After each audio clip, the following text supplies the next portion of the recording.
Dear students, I hope you are well. By the grace of Allah, I am well also. Today we learned another some phrase word and word meanings. গত ক্লাসে আমি তোমাদের ছো দ্বারা কয়েকটি শব্দ কিভাবে ছোর সাথে লেটার যুক্ত করে শব্দ হয় এবং তার অর্থ কী হয় সেটা শিখিয়েছিলাম। আজকে ছোর সাথে কিছু ওয়ার্ড আমি যুক্ত করব এবং তার কি অর্থ হয় সেটা শেখাচ্ছি। শুরুতে দেখো ছো। ছো মানে তোমরা জানো সুতরাং, তবে, অতএব, তখন ইত্যাদি। এবং ছো এর সাথে যদি দ্যাট থাকে তার অর্থ হলো যাতে। ছো এর সাথে যদি হোয়াট থাকে তার অর্থ হলো তাতে কি। একটু প্রশ্নবোধক চিহ্ন আছে, দেখো তাতে কি। ছো সাথে যদি ছো থাকে, ছো ছো মানে মোটামুটি কেমন আছেন নাই সেটা জিজ্ঞাসা করলে ছো ছো বললেই হবে।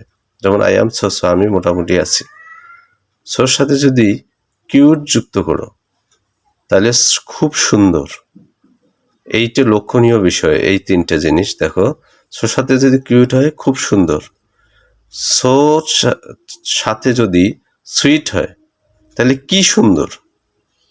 আশ্চর্য যখন হই আমরা কোনো কিছুতে কি সুন্দর, তখন সো সুইট, কি সুন্দর। আর সো গুড যদি থাকে তাহলে খুব ভালো। কেমন, খুব ভালো। সো গুড, খুব ভালো। সো কিউট, খুব সুন্দর। একটু লক্ষ্য রাখতে হবে। তো আজকে কয়েকটি ওয়ার্ড শিখলা ছো দিয়ে, এবং ছো এবং সাথে কিছু ওয়ার্ড যুক্ত করলে তার অর্থটা কি হয় সেটা শিখলা। নেক্সট ক্লাসে এই ছো দিয়ে আরো কিছু শব্দ তোমাদের আমি শেখাবো। তো খেয়াল রাখবা। সো দ্যাট যাতে, সো হোয়াট তাতে কি, সো সো মোটামুটি, সো কিউট খুব সুন্দর, সো সুইট কি সুন্দর, সো গুড খুব ভালো।